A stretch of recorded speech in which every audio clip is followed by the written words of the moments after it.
Kršitve so tako kot povsod drugje. Nesigurnost delovnega mesta, delovni čas. Ne. Od ljudi se pričakuje danes, da delajo več kot 8 ur, se pravi več kot 40 ur na teden, kljub temu, da imajo v pogodbi napisano 40 ur, se kar pričakuje, da bojo delali še dlje, da bojo delali tudi od doma še dlje, vedno več je nekih papirjev, papirologije, na razpolago so non-stop. Skratka, ta kršitev se mi zdi je najbolj pogosta, da ni več neke jasnosti delovnega časa in da tudi ni neke jasnosti med tem, kdaj je zasebno in kdaj je delo. No, to se je vse pomešalo, sploh še posebej s tem delom od doma.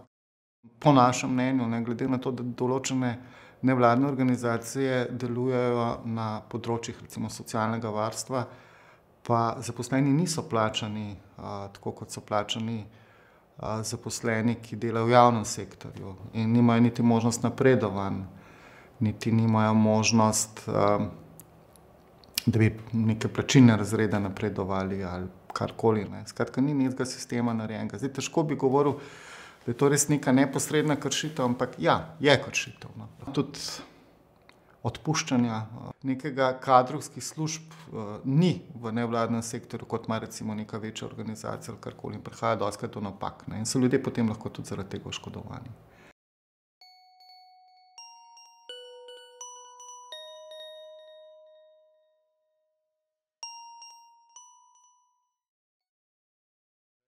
Lahko so člani sindikatov, ne glede na to, da so v nevladnem sektorju, kjer je sindikalna organizirana zelo specifična, pa je težko nekako tudi sindikat v določenih organizacijah vzpostaviti. Lahko so člani sindikata in preko tega pač imajo vso pravno pomoč, ne, kot vsi ostali člani, ne, po principu solidarnosti in vzajemnosti. Druga stvar, glede na to, da imajo pogodbe o delovnem razmerju, imajo pravno varstvo, tako kot vsi ostali zaposleni preko pravnega sistema, se pravi delovna sodišča, vse te zadeve. Nenazadnje, ne, imajo pa tudi znotraj nevladnih organizacij, so določene organizacije, ki se ukvarjajo z delovnim pravom, ne, in tudi na njih se lahko obrnejo.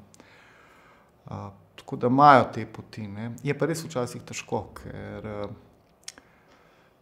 ljudje se tudi včasih zelo težko odločijo za tožbe ali pa za neko nasprotovanje delodajalcev, ker so včasih ti delodajalci, ta pot je nejasna, kdo je delodajalec, ne, pa tudi prijatelji so, ne, in tle je dosti bolj težje, kot bi rekel, v nekem privatnem ali pa javnem sektorju.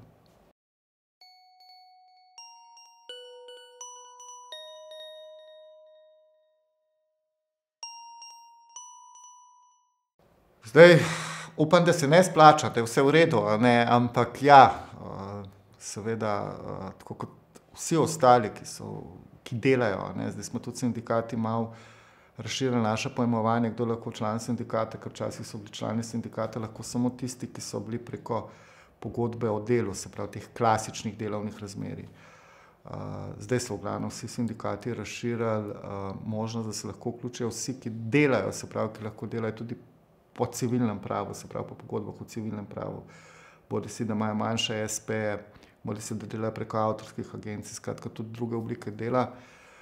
Tako da se jim splača, seveda se bo sindikat v okviru možnega za njih zavzel. Mislim, da vsi sindikati, no, ki delujemo, odpiramo možnost tudi za zaposlene v nevladnih organizacijah, ne.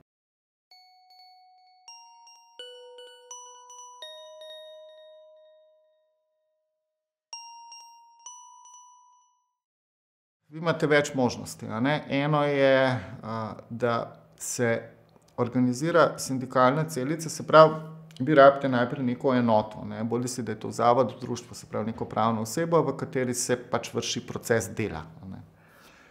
To se splača, če je recimo 10 ali več zaposlenih, da se odloči, da bo organiziral svoj sindikat in ima pač svoj sindikat, ga registrira kot pravno osebo.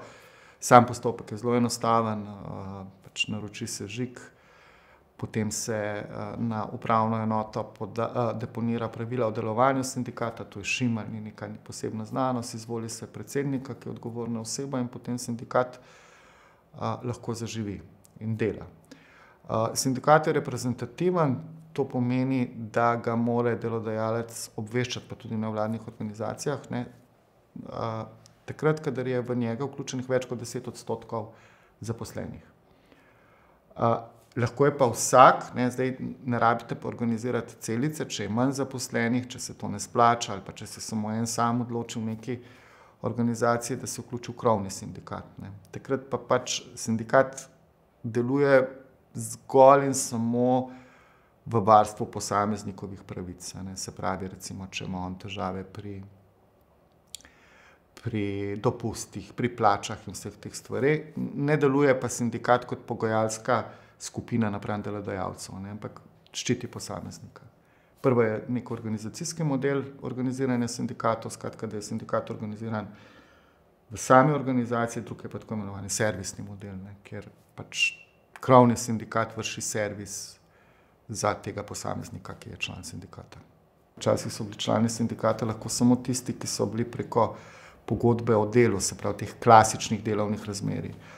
Zdaj so v glavnem vsi sindikati razširili možnost, da se lahko vključijo vsi, ki delajo, se pravi, ki lahko delajo tudi po civilnem pravu, se pravi po pogodbah o civilnem pravu.